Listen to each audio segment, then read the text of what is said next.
प्यारे बच्चों, इसके पूर्व हमने पिछले वीडियो में न्यूटन के गति के तीनों समीकरणों को साधारण विधि से सिद्ध किया था। आज हम इस वीडियो में न्यूटन के गति के तीनों समीकरणों को जो है हम ग्राफीय विधि से हल करेंगे। ठीक है, इसके लिए हम जो है वो एक वेग समय ग्राफ खींचेंगे।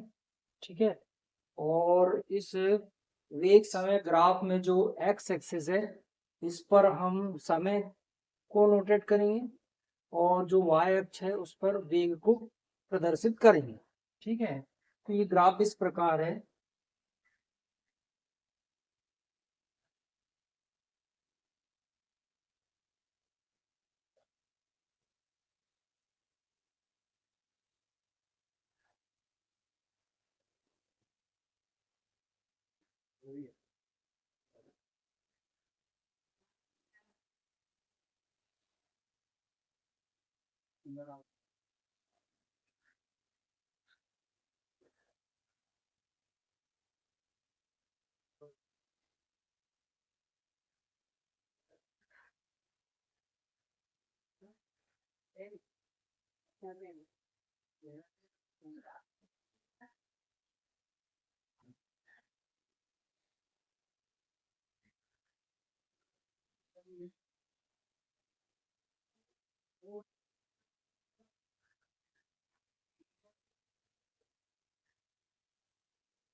तो हम पहले न्यूटन के गति के प्रथम समीकरण v बराबर से u प्लस ए टी को ग्राफीय विधि से हल करेंगे। यहाँ आप हम देखोगे कि हमने एक ग्राफ खींचा है जिसके एक्स अक्ष पर समय और वाई अक्ष पर वेग वेग समय ग्राफ प्रदर्शित किया गया है। ठीक है, ये एक सरल रेखा प्राप्त होता है जो कि एक्स अक्ष के साथ कोई कोण पर झुकी होती है, वो कोण थीटा होता है। ठीक है, टी बराबर से 0 समय पर जो कण का प्रारंभिक वेग है u है और टी समय पश्चात कण का जो वेग है वो v हो जाता है। ठीक है, तो इस प्रकार से हम देखेंगे कि वस्तु के वेग में परिवर्तन की जो दर है वो त्वरण कहलाती है।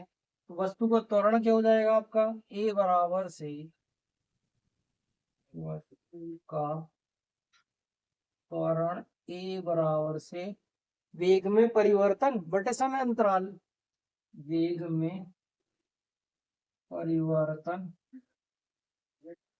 परिवर्तन बटे समय अंतराल। वेग में परिवर्तन क्या है आपका टी बराबर से 0 पर वस्तु का जो वेग है वो u है और उसका जो अंतिम वेग है टी समय पश्चात वो v है। तो वेग में परिवर्तन क्या हो जाएगा आपका v में से हम u को घटा देंगे और समय पर समय अंतराल क्या जाएगा t में से 0 को घटा देंगे। तो इस प्रकार से हम देखेंगे a बराबर से v माइनस यू बटे टी हो जाएगा। इसका हम त्रिया गुणा कर देंगे तो v माइनस यू बराबर से ए टी हो जाएगा और इस प्रकार से हम v का मान निकालेंगे तो u इधर पक्षांतर होकर u प्लस ए टी हो जाएगा। ये न्यूटन के गति का पहला समीकरण है आपका v बराबर से u प्लस ए टी, जिसको हमने ग्राफी विधि से हल किया है। ठीक है, इसी प्रकार से आप न्यूटन की गति का जो दूसरा समीकरण है आपका, ये इंपॉर्टेंट समीकरण है, s is equal to u t plus half a t square. इस तरह से तो यहाँ भी हम देखेंगे इसको सिद्ध करने के लिए कि माना एक वस्तु जो है वो एक समान त्वरण a से गतिशील है। ठीक है, और t बराबर से 0 समय पर उसका जो वेग है वो मान लीजिए u है और t समय पश्चात वस्तु का जो वेग है वो v है। तो यहाँ दिए गए समअंतराल में जो वस्तु का विस्थापन है वो इस चतुर्भुज a dash b dash b के क्षेत्रफल के बराबर होगा। ये पूरा जो एरिया है वस्तु का विस्थापन दिए गए समअंतराल में इस चतुर्भुज के क्षेत्रफल के बराबर होगा। तो हम क्या लिखेंगे, दिए गए समअंतराल में दिए गए समय अंतराल में वस्तु का विस्थापन, वस्तु का विस्थापन। तो वस्तु का जो विस्थापन है उसको हम एस से नोटेट करेंगे। तो वस्तु का जो विस्थापन है वो चतुर्भुज ए डैश बी डैश और बी के क्षेत्रफल के बराबर होगा। यानी वहां हम क्या लिखेंगे, एरिया ऑफ चतुर्भुज ए डैश बी, इसका क्षेत्रफल। ठीक है, अब ये क्षेत्रफल आप देखोगे कि जो चतुर्भुज ए डैश बी डैश सी है इसके क्षेत्रफल और जो त्रिभुज ए बी सी है इसके क्षेत्रफल के बराबर होगा। ठीक है, तो जो चतुर्भुज ए डैश बी का क्षेत्रफल है उसको हम क्या लिख सकते हैं, आपका चतुर्भुज ए डैश बी डैश सी का क्षेत्रफल, सी का क्षेत्रफल और प्लस जो त्रिभुज है आपका ए बी सी का क्षेत्रफल, इसके हम बराबर लिख सकते हैं। ठीक है, अब जो चतुर्भुज का क्षेत्रफल है वो क्या होता है, आपका लंबाई गुणित चौड़ाई। तो चतुर्भुज का जो क्षेत्रफल है वो काय के बराबर हो जाएगा, लंबाई गुणित चौड़ाई। मतलब हम ए डैश भी रख सकते हैं और बी डैश सी भी रख सकते हैं, क्योंकि चतुर्भुज में आमने सामने की भुजाएं बराबर हो रही। तो मैं यहाँ पर ए डैश रख दे रहा हूँ, ए डैश गुणित, और यहाँ हम ए डैश बी डैश भी रख सकते हैं और ए सी भी रख सकते हैं, क्योंकि चतुर्भुज में आमने सामने की भुजाएं बराबर होती हैं। तो यहाँ मैं रख दे रहा हूँ आपका ए डैश बी डैश। ठीक है, प्लस त्रिभुज का क्षेत्रफल क्या होता है, 1/2 आधार गुणित ऊंचाई। तो यहाँ हम क्या रख देंगे, ए सी, और ए सी का के बराबर है ए डैश बी डैश के बराबर है। तो हम ए सी भी रख सकते हैं, ए डैश बी डैश भी रख सकते हैं। तो यहाँ मान लीजिए मैं रख दे रहा हूँ आपका ए डैश बी डैश रख दे रहा हूँ। ठीक है, और गुणित में ये ऊंचाई हो जाएगी बीसी। ठीक है, इस प्रकार से आप देखोगे कि दिए गए समांतराल में जो वस्तु का विस्थापन है एस, वो किसके बराबर हो जाएगा, ए डैश। तो ए डैश का मान क्या है, यहाँ पर वस्तु का प्रारंभिक वेग यू है, तो ये वस्तु का प्रारंभिक वेग यू हो जाएगा। जो ए डैश बी डैश है वो क्या है, समांतराल है, टी में से 0 को हम माइनस कर देंगे, ये टी में से 0 को माइनस कर देंगे, प्लस 1/2। ए डैश क्या है यहाँ पर, वो भी क्या है, टी में से 0 को माइनस कर देंगे हम, -0 इंटू बी सी क्या है आपका, जो बी सी है हम उसको लिख सकते हैं बी बी डैश, और उसमें से हम माइनस कर देंगे क्या आपका बी सी का, तो कुल मिला के वो क्या जाएगा, v माइनस सी हो जाएगा। यहाँ हम क्या रख देंगे, v माइनस यू रख देंगे आपको। ठीक है, इस प्रकार से। तो ये समीकरण को जब आप हल करोगे तो एस बराबर क्या जाएगा, यू, टी में से 0 को घटाओगे टी बच जाएगा, फिर प्लस 1/, ये 2 आ जाएगा आपका, और जो v माइनस यू है ये रखा जाएगा। ठीक है, अब चूंकि आपने न्यूटन की गति के पहले समीकरण से पढ़ा है कि जो वस्तु का त्वरण होता है ए बराबर से, वो क्या होता है, वेग में परिवर्तन, यानी v माइनस यू। ठीक है, ये v माइनस यू है, v minus u, v minus u upon क्या जाएगा आपका, टी आ जाएगा। यहाँ से हम v माइनस यू को मान निकाल देंगे, तो गुणा कर देंगे, तो v माइनस यू बराबर क्या जाएगा आपका, ए टी आ जाएगा, बराबर v माइनस यू बराबर से ए टी। तो समीकरण 1 में हम v माइनस यू की जगह क्या रख देंगे, ए टी रख देंगे। ठीक है, तो यहाँ क्या जाएगा आपका, ये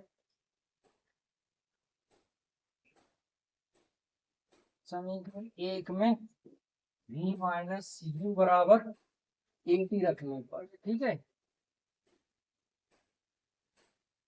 समीकरण 1 में v माइनस यू बराबर से ए टी रखने पर, तो समीकरण 1 में v बराबर से जब रखोगे तो s बराबर क्या जाएगा आपका, ये जाएगा आपका यू टी प्लस 1/2, और v माइनस यू की जगह क्या रखा जाएगा आपका, ए टी रखा जाएगा, v minus you into T ये तो है ही, और इसकी जगह ए टी रखा जाएगा। जब आप इसका गुणा करोगे तो एस इक्वल टू क्या जाएगा, you t plus 1/2 A T इसका रहेगा। तो ये न्यूटन की गति का जो दूसरा समीकरण है उसको हम ग्राफीय विधि से हल कर सकते हैं। ठीक है, इसी प्रकार से फिर न्यूटन की गति का जो तीसरा समीकरण होता है उसको भी हम इस ग्राफी विधि से हल कर सकते हैं।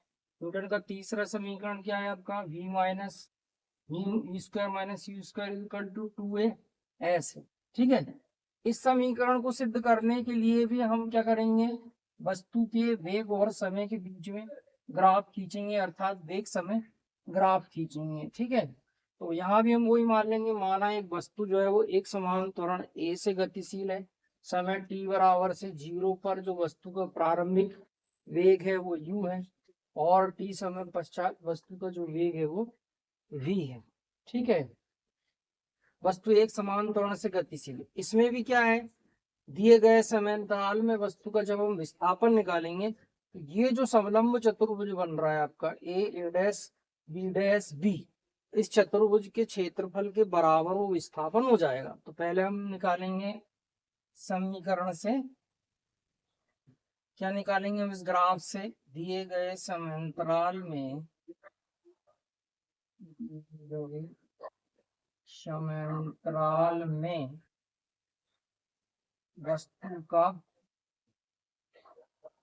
वस्तु का विस्थापन। ठीक है, तो वस्तु का विस्थापन S बराबर से क्या हो जाएगा आपका, समलंब चतुर्भुज a dash b dash b का क्षेत्रफल बराबर से समलंब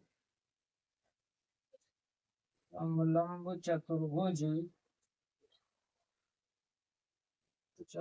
a dash b dash b का क्षेत्रफल।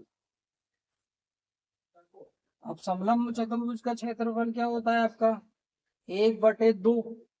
ठीक है, और समांतर भुजाओं का योग, तो समांतर भुजाएं इसमें कौन कौन सी आपकी, a डैश है और b b डैश है आपकी, तो समांतर भुजाओं का योग कौन सा हो जाएगा आपका, a dash plus b b dash हो जाएगा आपका। ठीक है, और गुणित ऊंचाई।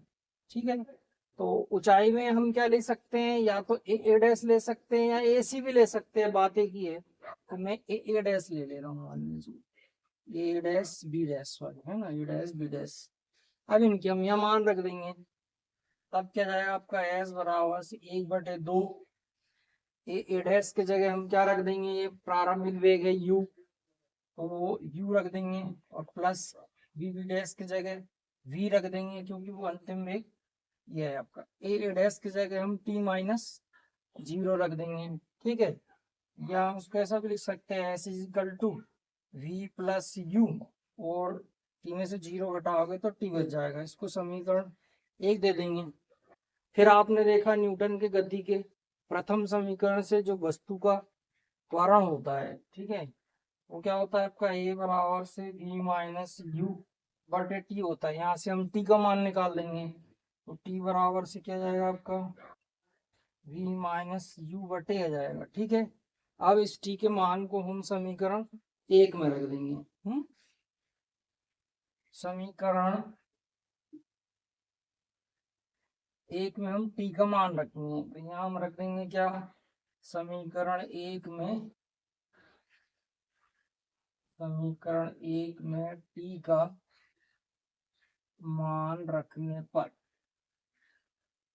समीकरण 1 में t का मान रखेंगे, तो t का मान रखेंगे तो वो दिया गया विस्थापन क्या हो जाएगा, 1/2 हो जाएगा v प्लस u, और इस t के जगह हम क्या रख देंगे आपका, v माइनस u बटे a रख देंगे।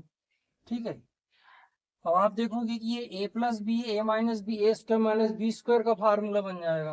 अब s इक्वल टू क्या जाएगा, 1/2a, ये हो जाएगा v square minus u square हो जाएगा। ठीक है, अब आप क्या करो, इसका त्रिक गुणा कर दो, तो ये 2a का इधर गुणा हो जाएगा, तो 2as बराबर से क्या जाएगा आपका, v square minus u square हो जाएगा। तो ये न्यूटन की गति का जो तीसरा समीकरण है।